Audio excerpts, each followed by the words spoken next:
saya ulang lagi ya. Kena pengen dadi wali syarat apa? Nyifati Allah sing permanen. Ketika Allah mensifati dirinya Al-Hadi, zat yang memberi petunjuk, maka sifat ini lazimah abadi ila yaumil. Maka apapun rusak dunia iki tetap akan ada orang baik ila yaumil. Bukan karena orang ini hebat, bukan. Wong zaman rusak kok tetap bukan. Karena Allah yang Al-Hadi. Sing hebat berarti Allah bukan kita. Coba kita hidup di zaman akhir. Wong wedok do katokan cekak, fitnah kayak apa? Kayak apa fitnah kita di zaman akhir? Perkara apa dadi fitnah? Jagone ra dadi menteri geger. Nak jenenge dunya. Jadi jenenge dunya, tapi tetep do saleh. Wong ibadah tambah akeh kaji lo antri. Dal kaji 36 juta. Indonesia ku antri-antri puluhan tahun. Saking hobinya ibadah. Orang kembali lho ndak antri. Dal akeh wong udo. Ke Ka'bah lho watu kotak. Antri. Mulane banggalah jadi warga Indonesia. Bali lho wong Bali ora akeh wong udo. Wong ngomoro Bali antri to ora? Ora, setiap saat iso ning Bali kowe. Ape ro Ka'bah kotak antri. Berarti antusiasme wong ning Ka'bah ning Bali dhuwur ndi? Dhuwur Ka'bah. Berarti Indonesia antusias ning ibadah mbek wisata dhuwur ndi? Keren kan wong Indonesia. Kowe raine ngene-ngene lah. Yo moro Bali ora antri, gak menarik, cek menarik. Wes ngono ora watu kotak iku paham rabam yo nangis. Lho aku ketemu awam wong Gunung Kidul budi wae wong desa. Ya wong Gunung Kidul tenan bojo kula kaji. Iku rumangsaku nyeblaki Ka'bah iku wiridan to muni ngene iki Fat. Ini kisah nyata. Ba Ka'bah mulai cilik aku madhep kuwi lagi ketemu iki. Rumangsaku wiridan. Bah Ka'bah mulai cilik aku sholat tuh madhep kowe lagi ketemu iki. Batin ki wiridan opo ten. Iku mesti dikenang mbek Ka'bah. Jadi lagi ngalami mulan aku iku seneng mbek Gunung Kidul karena termasuk wiridan terbaik menurut saya. Jadi bah Ka'bah jadi mulai dulu saya sholat tuh madhep kamu kok baru ketemu ini. Jadi itu kuwabluk. Akhirnya sing bingung sebagai wong alim Ka'bah iku mulatoh bitib Ka'bah iku dikloyoi minyak. Lagi bayar dam ora dul ngene marah. Kowe sing kenaan kangen kene sing kepikiran fikih. Mergo ora oleh kena minyak. Mulan dadi kiai wabot. Aku sing beberapa Gusti khusus niki pokoknya bebas dong Gusti. Lah nek tak wajib no bayar dam mesti kecewa kan? Oh kecewa yakin. Nyekel Ka'bah ora oleh iki ajaran apa malah repot ya. Semeneng ae. Pokoke ngene iki Fat, atok ngrayu pangeran, yakin timbang ngrayu manusa atok ngrayu pangeran. Kula donga ya Allah maklumi kiai kamu ini, maklumi ulama engkau ini ya Allah untuk tidak fatwa secara jelas. Karena saya hidup di zaman yang tidak jelas. Jadi kula niku dikandani guru kula, jare Mbah Mun ngene lho, atok ngrayu pangeran, timbang ngrayu manusa iku atok ngrayu pangeran. Ketoke aku ketemu pangeran luwih siap. Hak, iku matem nyekel Ka'bah minyakan kok ora bayar dam. Supaya yakin jenengan apian. Timbang dadani wong iki wangel. Lho kangen nyekel kok ora oleh, misale takoki ngono pusing kok. Kangen nyekel kok ora oleh. Tapi niku minyakan belah ku ora roh, ora mrambok kandhani, malah panjang kan. Sadok meneng ae. Sadok meneng ae ngerayu pangeran wis. Gua bolak-balik. Banyak kesalahan yang kamu lakukan. Aku yang ngerti kelakuan mengaji kadang oleh hiburan, kadang macam. Adok ngerayu pangeran. Gusti maklumi pun zaman akhir. Timbang urusan mbek kowe ada urusan mbek pangeran. Luwih rileks. Mulai ada ulama namanya Sufyan Ats-Tsauri ditanya, "Fa wa ma waditu anna walidayya hasabani." Saya tidak suka andaikan orang tua saya nanti yang menghisap saya. Kenapa? Wong tuaku cek kadang ngamuk be aku. Tapi tak dihisap pangeran oke. Pangeran itu arham, lebih kasih sayang. Saya ini termasuk orang dekat Allah baru kayak Imanul Arab. Saya itu sering baca hadis dan saya yang tiru itu Imanul Arab. Iman yang Gunung Kidul, wong Jogja, wong Madura, pokoknya Imanul Arab. Karena lebih vulgar, lebih ngawur. Dan ngawurnya ini nak ikhlas, itu pangeran tertarik. Tapi ikhlas syaratnya. Syaratnya apa? Ono wong desa iku takok Kanjeng Nabi ngene. Iki kena mbok tiru kan. Tak ijazah iki wis. Khusus wong kriting. Kira kriting takok sing kriting. Pokoke ijazah ini legal untuk yang kriting. Yang enggak kriting minta yang kriting. Aja langsung aku muter sing kriting. Ya Rasulullah, nanti yang ngisap saya itu siapa? Yang ngisap, yang menghisap amal itu siapa? Allah. Baguslah kalau gitu. Kanjeng Nabi ku kaget. Saiki kok baguslah Gusti gitu. Kenapa aja? Selama ini kenangan saya sama Allah itu baik-baik saja. Aku wong desa ya tetap dikeimangan. Padahal aku ora pinter golek rezeki. Aku ya tetap urip. Padahal ora tau tuku nyawa. Pokoknya baguslah Gusti Nabi kalau yang ngisap Allah. Selama ini kenangan saya sama Allah itu baik-baik saja. Terjadi dawuh Nabi, kalau kamu ingin melihat orang yang ahli jannah, ya dulu gigi. Itu cara. Pokoknya caranya seneng pangeran sawur-awuran tapi. Ya baguslah. Dia pernah tanya lagi, ya Rasulullah, apakah Tuhan itu pernah senyum, pernah tertawa? Ya pernah, kata Nabi. Tapi tidak usah kamu angen-angen. Terus kata wong desa tadi, lan na'dima min rabbin yadhak khairan. Kalau Allah pernah tertawa, pasti orang yang bisa tertawa itu kebaikannya banyak. Sing radi kebaikan wong sing gremeng terus. Jadi intinya dia nyifati Allah itu sesuai versinya sendiri. Tapi Nabi kadang seneng perkarane mau. Baguslah kalau ngisap Allah. Kenapa? Jadi kenangan Allah sama saya selama ini baik-baik saja. Mesti dene ngrasa wong desa ya mangan, jadi mripat loro, ya irung, ya pokoke dekne gampang syukur. Wong aku ora iso ge mripat ya dikai mripat. Aku ora iso di tangan ya dikai tangan. Jadi kadang wong desa iku cara iman lebih. Lho elemen iman kurang ajar. Imane wong kota iku kadang saene dhewe. Syukur ngenteni diangkat dadi menteri, dadi pejabat. Kaya kowe ini syukur ngenteni kreditem lunas kan keribetan. Wong desa gak. Kenapa kamu mengatakan Allah baik? Ya Rasulullah, aku ora tau kepen di mripat ya dikai di mripat. Ora kepengin duwe tangan ya dikai. Selama ini baik-baik saja. Jadi dia ngukur peparing nggak meripat tangan orang jabatan gak cocok kok ambil iman yang bedui ini. Tangan kan nggak kuat kadung tuh meripat juga kadung. Dibang bayang lo jadi merenti kan repot. Bayang lo ngalim mungkin tambah repot meneh. Jadi apa ya? Makanya Rasulullah itu kadang suka sama wong desa. Wong desa itu Nabi ngendikan aksaru ahlil jannah al-bulhu. Aki-aki penduduk swarga itu al-bulhu wong goblok-goblok. Wong goblok itu gampang syukur. Cari bangun kalau cek yang ditan. Aku kadang iri habis wong goblok. Tahu bangun zaman masih kiai anyaran. Itu rombongan wali. Neng tanjakan bisa macet. Iku bangun karena orang pengalaman wedi nak rime blong piye. Iku wong desa tuwenang pas macet di handrem itu tuwenang. Sing mangan jajan teman jajan santai. Takut ibu belak kok santai. Iki nak gludung piye. Pun dipikir super banget.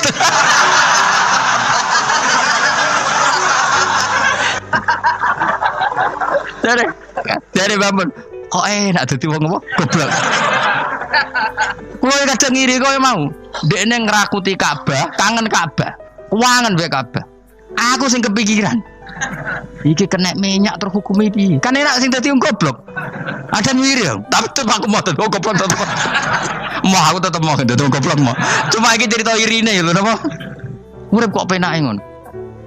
Sesuk tak takok ya. Lah kowe mikir bambu swarga to. Lho kan dipikir jenengan nek Gus jenengan kiai ini. Mateno wong. Mun aku di umat kowe yo mikir. Jangan-jangan kowe swargamu ape anut aku. Mateno wong tenan. Dadi wong goblok ku penak uripe ku. Radio duwe proposal loros, enak. Loros kode BPJS kan. Orang untuk sumbangan daftarkan diri sebagai orang miskin. Ben kono dipikir Menteri Keuangan, pokoknya ram melarat, melarat no dewe kondo. Enak dadi wong goblok wong pinter. Coba wong goblok sak Indonesia ku dipikir pakar-pakar sing dokter. Saiki wong mikir mbak sing dipikir ya nanti. Ayo jawab. Wonor wapat tenanan, ngentas kemis. Sing melarat sewantai ngopi rokokan. Santai. Aku kadang giri bagus. Bapak itu anggar, bapak lebih subuh kan ngaji nyemak bocah-bocah. Ben mlaku ben bapak. Delok wong lan awam ning warung-warung semeneng. Wong kok enake ngono. Marung pantes, rokokan pantes, utang yo pantes. Ngene kiai utang ra pantes, rokokan ning warung ra pantes. Mulane berbahagialah para orang bodoh ya udah ini. Seneng kalau kadang ya Allah. Lah iku nunjukno pangeran, rahmate ku jembar. Sing alim ya untuk nikmat alim, sing bodoh ya untuk nikmat. Bodoh ya sing kena sing bojone elek mau aku enggak. Bojone elek ra wong ayu njen kenes. Cuma kayak joger ngenes di bojomu luwe ngenes di bojo kowe. Lah iku sesama ngenes ora usah saling kritik. Nampa kodok kodar napa? Nampa kodok kodar. Ya bae kula suwun pokoke urip ning donya ku sing seneng. Nek iso seneng, iso seneng. Mergo seneng sifate para wali ala inna auliya Allahi la khaufun 'alaihim wa lahum yahzan. Para wali itu sifat dasarnya enggak pernah rasa takut, rasa susah. Mergo susah itu tetep nak mbok terus-terusno iku dadi ra rido mbek kodok. Kula nggih sebagai manusia kadang nggih susah. Kadang nyun sewu ya kadang pas ibu gerah, saya sendiri kadang kurang sehat macam-macam.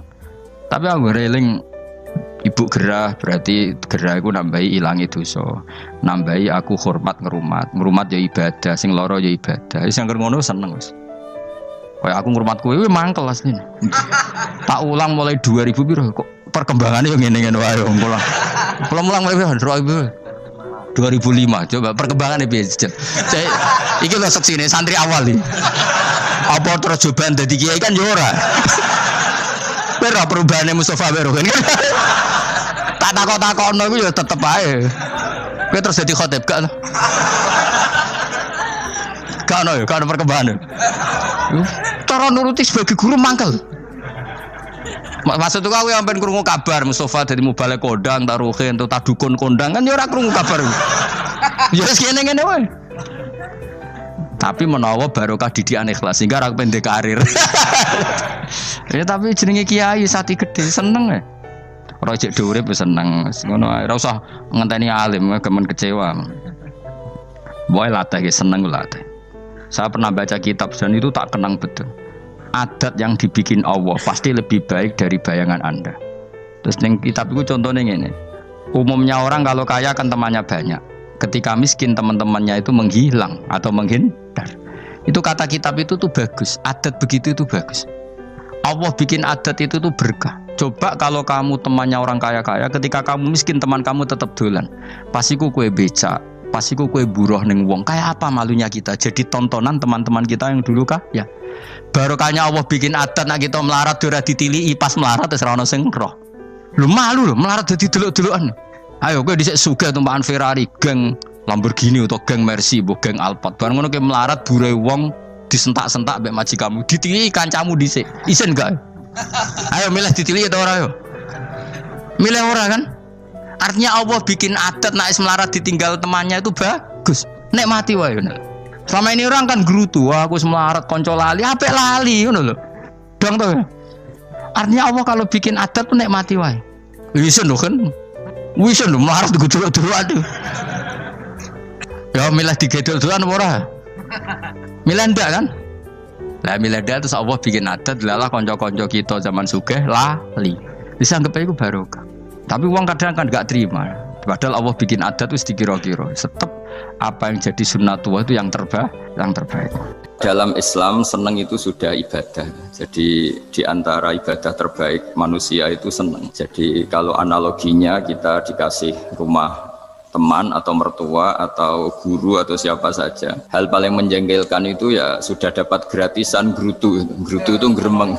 Nah ini kita sudah pakai buminya Allah itu gratis, pakai airnya ya gratis, pakai oksigen ya gratis, kok masih gerutu, itu sudah jadi hamba yang nggak bener itu. Jadi bayangkan kalau kita pakai oksigen bayar, pakai buminya bayar, pakai airnya bayar semua, kayaknya kita tidak mampu membayar ya. Dan kita sama Allah hanya disuruh ikrar, disuruh sujud. Pentingnya ilmu satu bahwa itu akan menjadikan satu perilaku. Misalnya begini ya, dulu itu kiai-kiai Jawa zaman dulu itu berpatokan karena dulu pemerintahan Hindia Belanda, seorang lagi masih pemerintahan Hindia Belanda. Itu dalil yang sering diutarakan itu sebaik-baiknya umara itu yang datang ke ulama, terus sejelek-jeleknya ulama itu yang datang ke umara. Tapi semenjak pemerintahan Indonesia dan kemudian ditandai beberapa tokoh kayak Gus Wahid putra Kiai Hasyim jadi Menteri Agama, ada Gus Wahid putra Kiai Wahab juga jadi Menteri Agama, ada Kiai Fatur Rahman keluarga Mbah Maimun, keluarga Sarang juga pernah jadi Menteri Agama. Kemudian bersamaan dengan itu dibangunlah satu pegangan ilmu.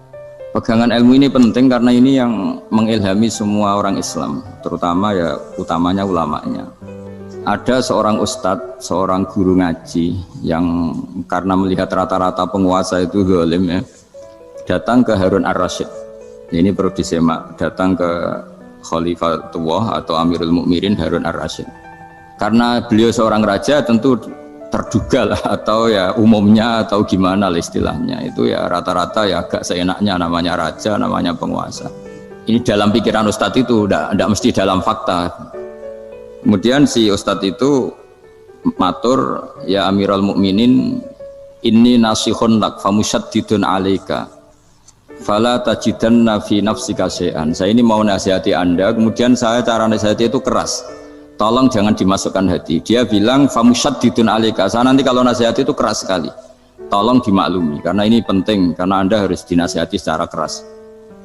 Tapi sebelum nasihat itu diutarakan, kata Harun ar-Rasyid, karena beliau Bani Abbas dan beliau orang alim termasuk muridnya Imam Malik, kata Harun ar-Rasyid, uskut, kamu diam Ustaz. Inna Allaha ta'ala arsala man huwa khairun minka ila man huwa syarrun minni wa ma'adzalika yaqulu Allahu ta'ala faqula lahu qawlan layyinan la'allahu yatadzakkaru aw yakhsha.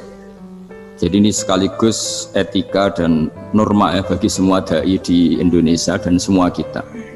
Wahai Ustadz, kamu diam. Allah Ta'ala itu ngutus orang yang lebih baik ketimbang kamu, yaitu Nabi Musa, ke orang yang lebih jelek ketimbang saya, yaitu ke Fir'aun. Itu saja harus pakai etika, faqula lahu qawlan layyinan, kamu harus ngomong yang halus. Jadi intinya ini Harun ar-Rasyid komplain, kamu itu kalau jadi ustadz ngaji kira-kira gitu. Jadi betapa baiknya orang dulu memahami Quran. Jadi Quran itu dibaca, kemudian kita mungkin baca terus jadi cerita, mungkin ada yang baca jadi perilaku, ada yang baca kemudian itu mengilhami, membentuk. Nah kira-kira itulah yang membentuk kiai-kiai alim di NU, di beberapa pesantren maupun orang-orang alim di luar NU. Asal apa ya, ngajinya dan bacanya seperti kita, pasti seperti itu. Karena cara berpikir tadi sudah. Jadi akhirnya si ustadz tadi keluar dan minta maaf, anta a'lamu minni, ternyata engkau lebih alim ketimbang saya. Jadi kalimat famusyaddidun alaika, saya akan keras cara memberi nasihat, itu yang diket, yang dipotong, yang dibatalkan atau yang diralat oleh Khalifatullah Harun ar-Rasyid. Yaitu dikatakan Inna Allaha ta'ala arsala man huwa khairun minka ila man huwa syarrun minni. Yaitu Allah mengutus orang yang lebih baik ketimbang kamu, yaitu Nabi Musa, ke orang yang lebih jelek ketimbang saya, yaitu Fir'aun. Itu pun harus faqula lahu qawlal layyinan. Cara berdakwah harus dengan kata-kata yang halus, yang lembut, yang indah. Dan dengan kata-kata itu diharapkan la'allahu yatadzakkaru aw yakhsha, semoga yang didakwai menjadi ingat. Sehingga dengan kemampuan ilmiah seperti ini menjadi pegangan bersama bahwa kita sebagai dai atau sebagai tetangga atau sebagai sama-sama warga Indonesia, bawaan kita memang harus faqula lahu qawlan layyinan la'allahu yatadzakkaru aw yakhsha. Kemudian dalam disiplin ilmu yang lain, halus itu tidak kuat. Angin itu ya halus, tapi kalau di manage itu jadi kekuatan yang dahsyat. Begitu juga air dan sebagainya. Sehingga tidak perlu khawatir terus kalau dakwah halus itu tidak punya efek yang signifikan. Tidak juga. Allah Ta'ala itu pengelola angin. Angin itu kekuatannya dahsyat, sehingga Nabi Sulaiman dikasih kekuatan angin dan bisa terbang kemana-mana. Kemudian sekarang jadi teknologi yang banyak memanfaatkan angin, mulai rem, mulai apa saja. Sehingga dari cerita saya ini kemudian terus kiai-kiai itu membentuk dakwah termasuk di ekonomi dengan cara yang rileks. Nah cara rileks itu satu tentu dimulai dengan ilmu. Misalnya begini, saya beri contoh. Ketika ada orang melafadzkan kalimat la ilaha illallah, tiada Tuhan selain Allah. Kemudian kalimat ini mungkin kalau orang NU baca itu rutin ya, karena kiainya kelamaan ya yang ikut sambil tidur ya. Kalau tahlil itu disebut kiai tertentu itu mesti yang belakang wah suwi itu, kalau kiai itu lama itu. Nah kiainya juga karena jadi lakon ya kan lebih semangat karena pegang mic. Biasanya gitu di NU itu. Kalau khotib mesti semangat karena yang pegang mic, yang dengerin mesti ngantuk karena monoton gitu. Karena yang mendengerin sudah tahu pasti nyuruh baik meninggalkan yang jelek. Jadi ilmunya sudah disimpulkan dulu. Setiap yang tidur di masjid mesti tak tanya kenapa tidur. Ilmunya tidak ada perkembangan, Gus, nyuruh yang baik meninggalkan yang jelek. Tapi kalau ilmunya agak ada perubahan kan dengar semua pasti nyuruh yang jelek meninggalkan yang baik, karena watak manusia itu agak-agak suka fitnah, itu suka geger. Tapi kalau monoton itu mesti enggak itu. Tapi yang menjadi pegangan kita, saya ulang lagi, itu ilmu dulu. Saya ulang lagi itu ilmu dulu. Saya berkali-kali menyontohkan, kalau ada orang kafir, orang yang tidak bersyahadat 70 tahun, kemudian dia bersyahadat sekali saja di akhir hayatnya. Itu kata Allah, qulil ladzina kafaru iyantahu yughfar lahum ma qad salaf. Katakan ke mereka yang kafir, jika dia mau bersyahadat, itu masa lalunya diampuni semua. Sehingga kedahsyatan kalimat ini luar biasa. Orang yang kafir 70 tahun saja, barokahnya la ilaha illallah ini, dosanya bisa diampuni semua. Nah kemudian karena ilmu ini tidak begitu populer atau kurang dipopulerkan, atau kita sendiri kurang menghayati, sehingga la ilaha illallah itu lebih dianalisis cara lafat ini, pelafatannya ada sanatnya ndak ya gitu. Terus cara melafatkan bareng-bareng seperti itu ada tumpengan ini bid'ah enggak ya. Jadi pertanyaannya sudah tidak tentang keramatnya atau sakralnya atau fadilahnya la ilaha illallah, tapi sudah macam-macam. Wiridan cara seperti ini ada hadisnya enggak, legal enggak, terus ada sanatnya enggak. Jadi saya mohon semohon-mohonnya untuk teman-teman yang di Al-Iman itu harus ngaji ya. Ngaji itu nanti kamu tahu cara mandang sebuah ibadah atau perilaku atau apa sajalah tahu. Karena al-ilmu yurisul ahwal, ilmu itu bisa mengilhami cara pandang.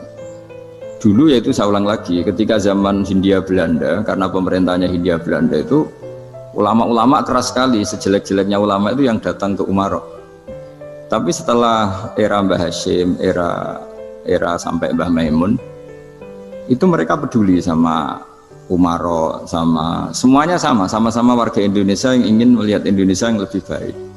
Sehingga banyak, ya kakak saya sendiri pernah wakil bupati, terus putra Mbah Maimun wakil gubernur. Ini teman saya Kiai Hafid ya bupati. Semenjak itu terus, dan itu nggak lepas dari cara pandang. Ya itu cara pandang diantaranya adalah cerita tentang Nabi Musa yang Allah tetap peduli sama Fir'aun, sehingga tetap didakwai Nabi siapa? Musa. Dan posisi Musa datang bukan memanggil. Nah, cuma kayak sampai sekarang tuh belum pernah ke kantor bupatinya Pak Hafid, karena kadang-kadang orang terus curiga mengajukan proposal, jadi agak repot. Ketemu bupati itu sialnya kiai kan mesti pikirannya orang bupati ini nyangoni, kiai ini disangoni itu terus kayak kita fakir miskin itu. Jadi makanya saya itu belum pernah datang, tapi alhamdulillah karena beliau berambisi menjadi wa khairul umara mayatuna babal ulama. Jadi datang tapi sangat ambisius ingin mengalahkan ulama, karena dia kalau datang statusnya lebih tinggi. Ya tidak apa-apa, ini tawaduk tapi niatnya agak begitu tawaduk. Jadi datang. Jadi saya sering di Jakarta, tapi ya tadi jarang ya. Biasanya ngajarkan waktu hanya pas saja, tidak kurang tidak lebih. Biasanya ngajar di pondoknya Pak Kures itu di Baitul Quran ya. Dan yang ngajar santri-santri itu. Nah, jadi pemahaman Quran dulu itu kata Imam Ghazali, itu membaca Quran itu membaca, bukan bercerita. Kalau kamu membaca seperti ini, kunta qori'an, kamu pembaca. Pembaca itu yang mengambil pelajaran. Tapi kalau kamu hanya cerita, itu namanya kunta hakian. Sebenarnya Anda tidak membaca Quran, tukang cerita. Misalnya tadi, cerita Nabi Musa datang ke Fir'aun. Itu kalau kamu hanya cerita, wah dulu itu ada orang namanya Fir'aun, didakwai Nabi yang namanya Musa. Ya ini namanya tukang cerita. Kalau kamu pembaca tidak gitu. Betapa baiknya Allah, orang sengawur Fir'aun saja inginnya Allah masih ingin diselamatkan dengan mengutus Nabi Musa kekasihnya.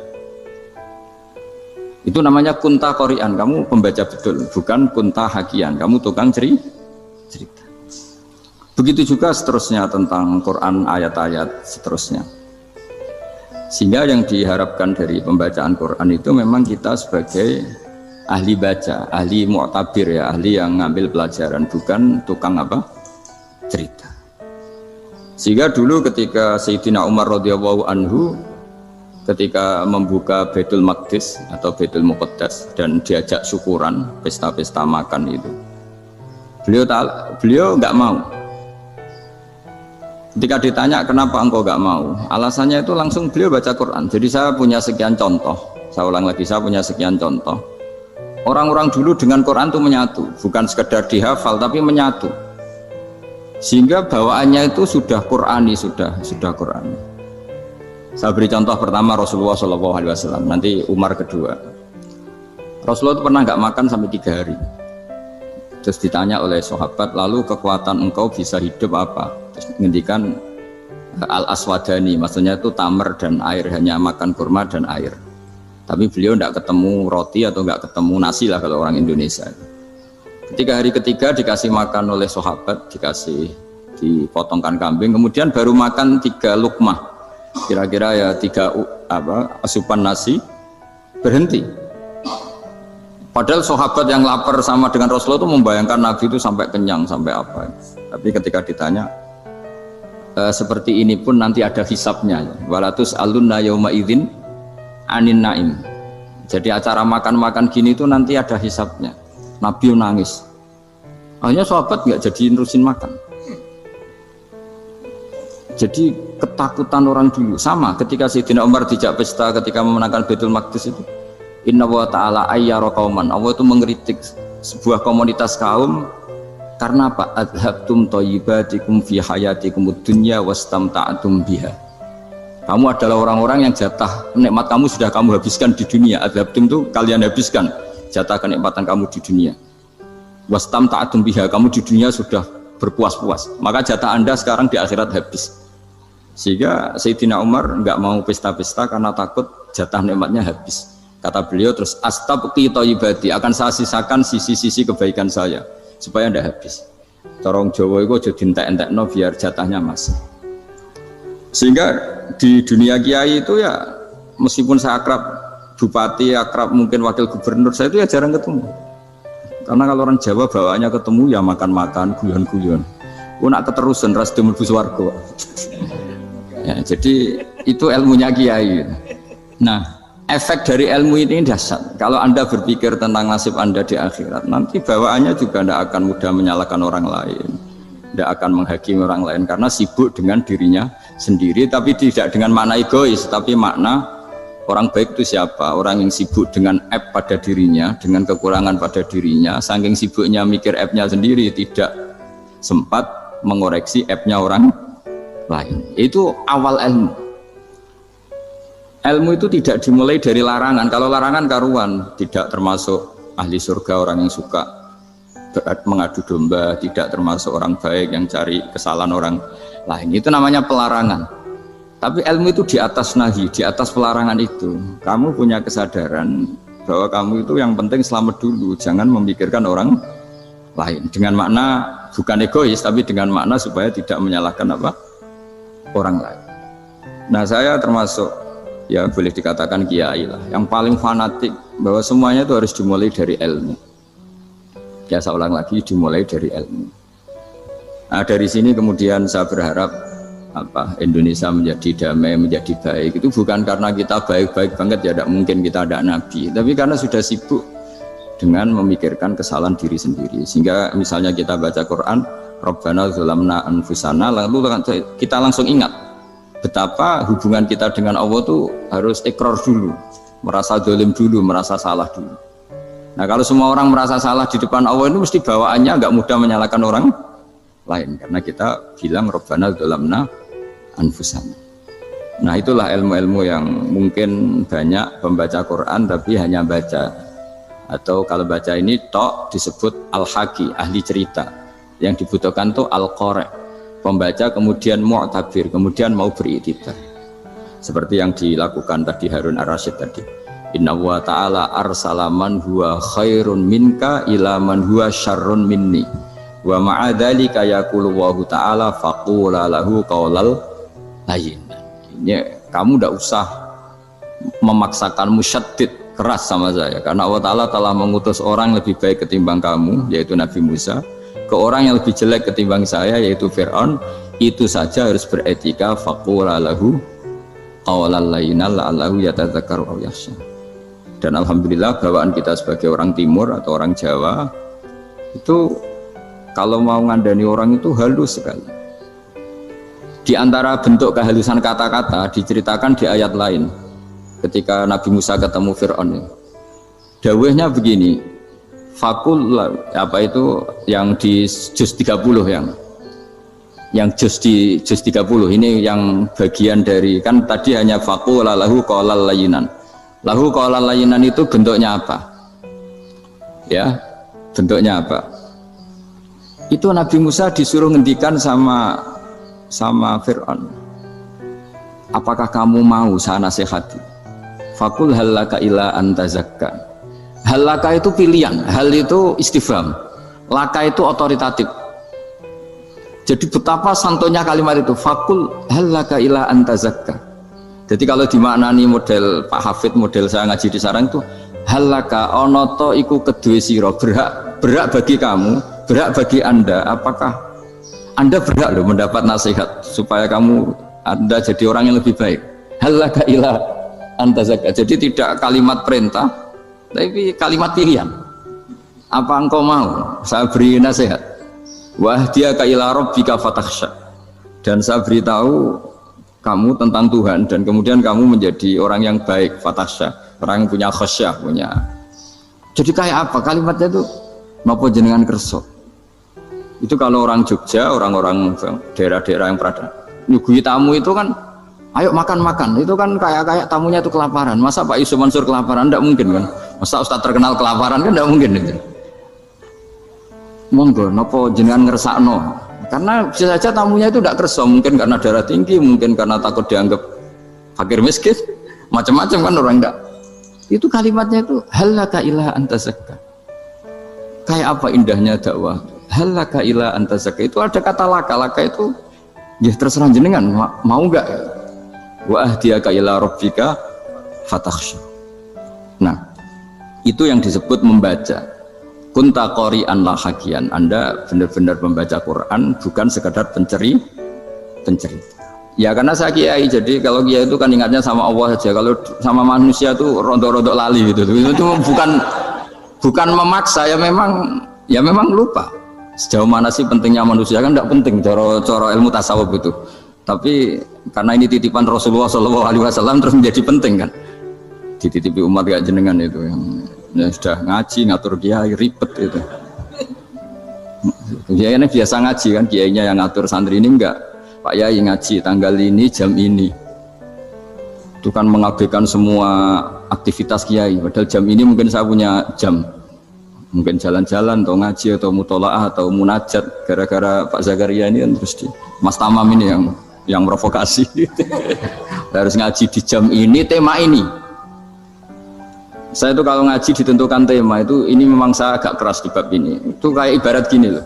Saya ini dokter, kemudian ada orang yang sakitnya itu jantung, terus bilang ke saya, Pak dokter sembuhkan kukul saya. Wong penyakit ekstrimnya itu jantung, kok bila disembuhkan apa? Kukul. Kan gak penting, sembuh tidak sembuh, kukul itu kan gak penting. Jerawat itu. Kiai itu tahu kesalahan paling fatal manusia itu akidah. Tapi kadang-kadang mintanya ilmu yang tidak akidah, yang gak penting. Jadi kadang-kadang kiai itu ya digurui betul kalau di Indonesia itu. Misalnya ini tidak nyindir loh, memang marah betul ya, kalau di bab-bab seperti ini. Tapi ini biar jadi ilmu masif, ilmu yang general. Saya ulang lagi ya, Anda jadi dokter, tahu pasien Anda ini penyakit jantung kronis atau sudah fatal lah sudah. Terus orang itu bilang, Pak Yai, itu Pak dokter, tolong obati kulit saya supaya tidak jerawatan. Kamu bilang ini orang aneh enggak? Aneh kan? Nah, kiai juga gitu. Saya sering itu ada orang mau haji gitu. Gus doain saya jadi haji mabrur. Pernah belajar haji Pak? Dereng. Mungkin enggak, orang belum belajar nyupir terus kemudian minta didoain. Gus saya mau nyupir, doain selamat. Nyupir aja enggak bisa kok minta doa selamat. Harusnya urutannya kan belajar dulu baru minta doa. Tapi kali ini aliman bener ngajaknya akidah dulu, ahli sunnah kan. Nah itu bener karena akidah itu hal yang prinsip memang harus Kalau kebetulan nggak bener tak revisi betul. Untungnya kok temanya bener. Jadi saya mohon ke seluruh orang-orang yang mau ngaji ke kiai itu tema itu biar yang milih kiai supaya tahu prioritas yang harus benahin. Jangan tema yang kita yang milih. Jangan-jangan tema yang kita pilih itu tidak mendesak atau tidak penting. Ini bukan apa-apa, ini saking ingin baik saya ya, keinginan baik saya supaya dulu zaman sahabat ya gitu. Kalau ada pertanyaan salah sama Nabi dibenerin, cuma Nabi terlalu bijak, cara benerin tuh enak. Kalau saya karena tidak Nabi saja ya agak-agak kasar kan, kalau tidak Nabi tidak wajib bener terus. Yang wajib bener terus itu Nabi. Saya beri contoh ya. Nabi itu ngendikan tentang kiamat. Kiamat itu dahsyat, mengerikan gini-gini. Kalau pikirannya orang kampung itu begini, Nabi ini aneh. Cerita kiamat dahsyat tapi nggak ada tanggalnya, ada tahunnya. Harusnya ada dong biar kita bisa persiapan. Sehingga Nabi disomasi di tengah-tengah khutbah itu, ya Rasulullah mata sa'ah. Nah, karena ini orang Bedui, Nabi nggak dengerin, maju ulang lagi. Mata sa'ah ya Rasulullah.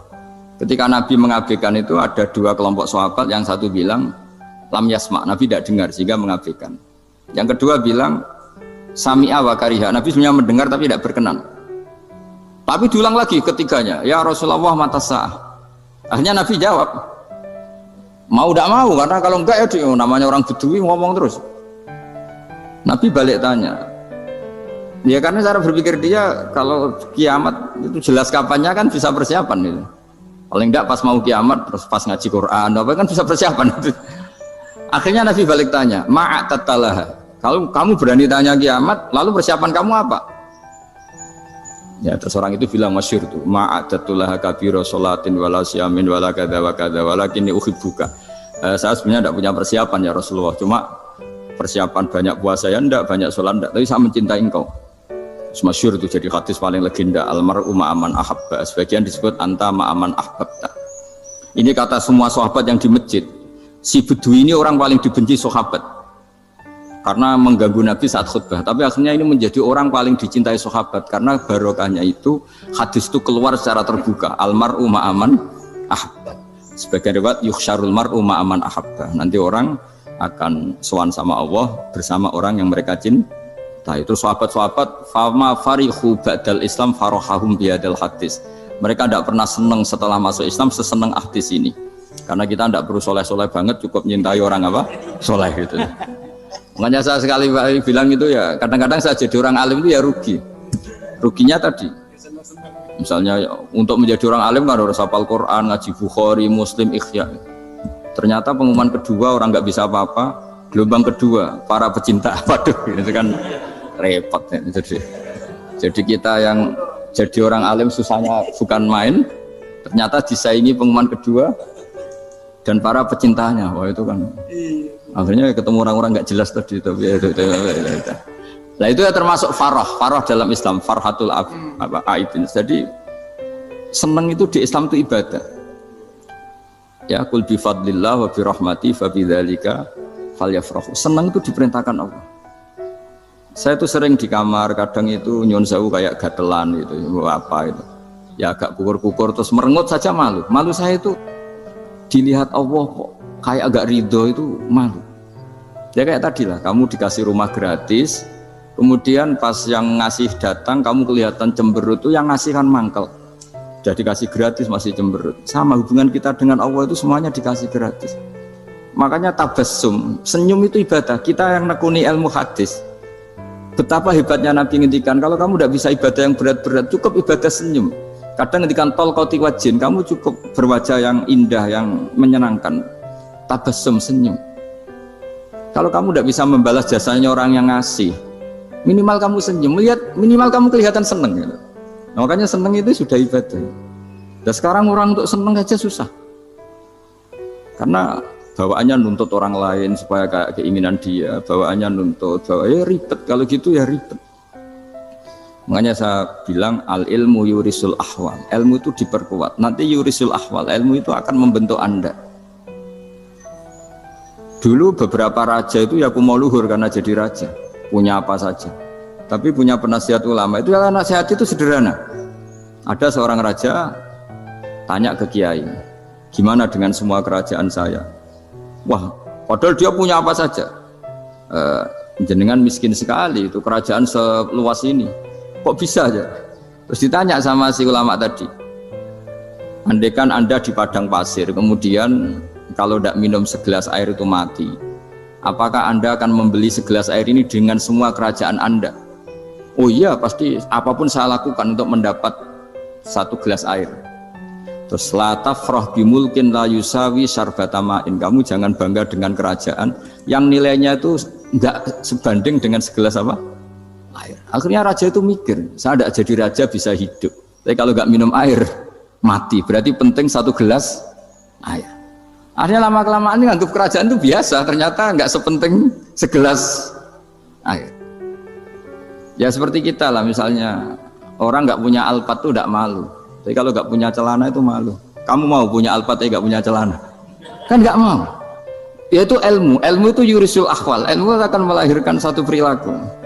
Jadi kalau ilmu Anda mantap, pasti syukurnya juga mantap. Gitu. Ya makanya saya termasuk kiai yang selalu mendorong pentingnya ilmu.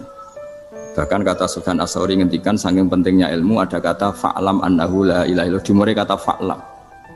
Dan saking pentingnya ilmu itu setiap nabi itu status permanennya itu hanya satu, mengajar. Rabbana wab'ats fihim rasulam minhum yatlu 'alaihim ayatik, membacakan ayat-ayat Allah sampai wa yu'allimuhumul kitab, mengajarkan kitab wal hikmah. Bahkan Allah sendiri wasofa dzatahul 'aliyah bi annahu al-muallim. Yaitu Allah ngendikan Ar-Rahmanu 'allamal Qur'an. Jadi betapa hebatnya pengajar. Allah sendiri mensifati dirinya itu Ar-Rahmanu 'allamal Qur'an. Allah itu Maha Rahman yang mengajarkan Quran. Di surat Iqra juga disebutkan Iqra wa rabbukal akram alladzi 'allama bil qalam. Jadi Allah mensifati dirinya sebagai pengajar. Kayak apa pentingnya mengajar? Karena al-ilmu yurisul ahwal. Ilmu ini melahirkan satu sikap. Pernah ada orang hartanya itu habis karena ngobati ibunya. Terus datang ke saya, dia sumpek karena hartanya habis ngobati ibunya. Terus dia bilang, Gus saya ini sekarang sudah miskin karena ibu saya sakit dan harta saya habis untuk ngobati ibu saya. Terus tak guyoni sama saya. Kon kepen pinter apa kepen goblok? Kepen pinter Gus. Ingin pinter apa ingin goblok? Katanya ingin pinter. Kalau ingin pinter bahasanya jangan gitu. Harta kamu itu masih di akhirat karena habis untuk ngobati ibu. Bayangkan kalau habis untuk maksiat itu habis betul. Terus dia mulai syukur. Alhamdulillah Gus, harta saya habis secara heroik karena untuk mengobati apa ibu. Sudah pinter dia. Akhirnya miskin sampai sekarang ya tetap pede saja karena masih punya tabungan di akhirat. Dan itu saya terinspirasi oleh ilmu juga. Jadi dulu Sayyidah Aisyah itu pernah nyimpan sepotong daging kambing, disimpan untuk dimakan beliau. Karena beliau mau iftar ya, mau buka atau apa. Singkat cerita, karena bawaan keluarga Nabi itu sakhok, ada orang minta dikasihkan. Suatu saat akhirnya kan habis, terus Nabi tanya, yang daging tadi di mana? Habis. Terus Nabi cara menjelaskan tuh indah sekali. Harta kamu itu baju yang kamu pakai nanti ya rusak, yang kamu makan nanti ya ke WC. Wa tasaddaqta fa abqaita. Memang di semua riwayat itu pakai dhamir mukhatab mudzakkar, meskipun asal-usul riwayat itu untuk Sayyidah Aisyah karena untuk umum. Yang kamu sedekahkan tuh yang masih. Kamu jangan bilang kamu sedekahkan tuh yang habis. Yang kamu sedekahkan tuh yang masih. Misalnya saya punya uang 1 miliar misalnya. Terus pernah tak sedekahkan ke fakir miskin atau ke kiai atau ke pondok 100 juta. Itu yang mesti masih karena kadung di luar kekuasaan kita. Kadung lillahi ta'ala. Justru yang masih itu yang potensi nanti untuk hal-hal yang kurang positif. Semenjak itu orang sedekah itu begitu entengnya karena itu yang masih. Ya tapi tentu sarannya yang tepat ya. Saya sekarang sering kampanye sedekah tepat karena misalnya sering saya itu didatangi orang kaya. Gus saya ini punya uang banyak, ingin punya masjid biar dipakai orang Jumatan. Terus saya bilang, kamu ingin jadi orang baik betul apa baik versi Anda? Baik betul Gus. Tak ajarin mau, gak tersinggung, mau Gus. Kalau Anda bikin masjid di kampung Anda, masjid terbaik di dunia sekalipun, yang bingung saya ahli fikih. Kok bisa?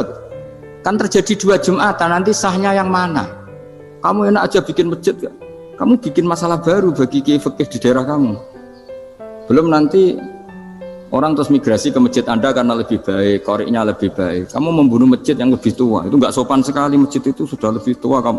Akhirnya mikir, nggak usah Gus kalau gitu, sedekah apa saja, yang penting perintah jenengan gimana. Ya sudah. Jadi sedekah itu juga harus dibina supaya kalau orang kan bisa saja kan uang 100 juta itu untuk fakir miskin manfaat, ternyata untuk masjid yang sifatnya aksesoris, untuk lampu yang kristal yang mahal-mahal bukan yang pokok. Itu pentingnya ngaji ya. Jadi lagi-lagi al-ilmu yurisul ahwal. Ilmu itu melahirkan satu sikap. Jadi ketika ada masjid baru, kalau orang nggak bisa ngaji fikih, wow ada masjid baru, masjid banyak. Tapi kalau yang ngaji fikih ngerti ini malah ada masalah baru karena ada ta'addud Jumatan. Gimana hukumnya 2 Jumatan dalam kondisi yang tidak mendesak. Makanya sekarang saya baru kampanye itu. Dulu itu kalau ada masjid banyak itu kan faktornya beda ormas, beda pemahaman atau agak jauh, masih hukum sosial atau bawaan kondisi. Misalnya di dekat UGM itu ada masjid kampung pertama, bawaan masjid karena ada kantor besar, atau bawaan ada pabrik besar, atau ada sekolahan besar. Tapi sekarang itu ada pertanyaan baru, ada masjid baru karena ada orang kaya ingin bikin masjid. Itu gimana itu hukum? Nah, tapi kalau orang nggak nekuni fikih itu ya langsung wah bagus untuk bangun masjid. Bagus piye gene sing kangelan memfikihkan tadi. Nah itu ilmu. Jadi kalau yang tidak nekuni fikih itu ya tidak tersiksa, tapi yang nekuni fikih itu pasti tersiksa karena seperti itu tadi. Ya jadi saya mohon di antara cara kita dakwah secara damai itu dimulai dari Robbana Zolamna Anfusana, itu dipakai Nabi, di redaksinya diganti dengan makna supaya kita per individu matur Allah apa ini zolam tu nafsi zulman kabiron katsiran. Nah bawaannya orang mengaku zalim, mengaku salah itu kan sudah tidak sempat mikir salahnya orang apa lain, dan dari sini kemudian dia jadi orang yang tawadhu, yang ubudiyah, yang macam-macam, sehingga Nabi itu bukan dianggap ya, pasti penjelas terbaik. Terus Allah meredaksikan wa ma tuqaddimu li anfusikum min khairin tajiduhu indallah. Apa saja kebaikan yang kamu sudah berikan untuk Allah sampai akhirat itu ya pasti kamu temukan di akhirat. Terus yang terakhir saya beri contoh orang peminta-minta, sa'il. Itu Sayyid Ali Zainal Abidin kalau ada orang minta-minta terus dikasih, misalnya dikasih ya 100.000 atau 50.000 atau 10.000 sesuai kemampuan yang memberi, itu marhaban biman hamala zadi ilal akhirah. Saya terima kasih ya, gara-gara kamu minta uang saya jelas sudah sampai akhirat. Coba kalau di rumah bisa saja untuk hal yang tidak positif. Jadi bawaannya itu cara pandang itu rubah. Jadi sebenarnya kalau kita ngasih uang di masjid, ngasih kiai atau ngasih fakir miskin, ya uang itu yang masih, bukan yang habis. Itu watasoddaq kata fa'abqaita, yang kamu berikan tuh hakikatnya yang masih. Karena sudah ada kamu otak-atik lagi, makanya disebut wakaf. Sebenarnya wakaf itu dulu secara makna lughat, saya ulangi secara lughat, maknanya itu sudah berhenti. Wakafun maknanya berhenti. Nah sedekah itu dari kata sedekah maknanya benar. Orang yang sering sedekah berarti imannya benar. Orang yang uang sudah diberikan berarti dia sudah terputus, wakaf berhenti dari hubungannya dengan dia. Sudah dikasihkan berarti selesai. Sehingga wakaf dan sedekah itu sebenarnya maknanya saling melengkapi. Kemudian orang-orang fikih karena ada disiplin ilmu tertentu, wakaf itu untuk sedekah yang permanen, yang abadi, kemudian sedekah untuk infak. Tapi itu kan hanya istilah-istilah dalam disiplin ilmu. Sebetulnya kalau pakai ilmu yang umum, sedekah ya bisa disebut wakaf, wakaf ya bisa disebut apa? Sedekah. Karena maknanya sedekah itu wakaf. Wakaf itu apa? Qat'u raqabatil malik an hadal mal atau an malih.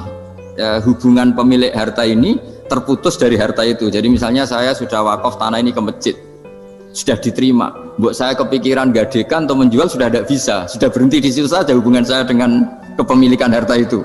Makanya disebut apa? Wakaf. Dan kalau saya wakaf berarti menunjukkan kebenaran iman saya karena sudah menafkahkan sebagian harta untuk Allah Ta'ala. Disebut sodik, sodak. Makanya bahasa Arab itu gampang ya, kalau soddalqof, sodaqoh. Orang kalau bayar mahar disebut sodak karena menunjukkan cintanya. Teman yang setia disebut sodik karena ya benar dalam berteman. Abu Bakar disebut As-Siddiq karena sangat membenarkan Kanjeng Nabi dan seterusnya dan seterusnya. Ya, saya kira demikian. Assalamualaikum warahmatullahi wabarakatuh.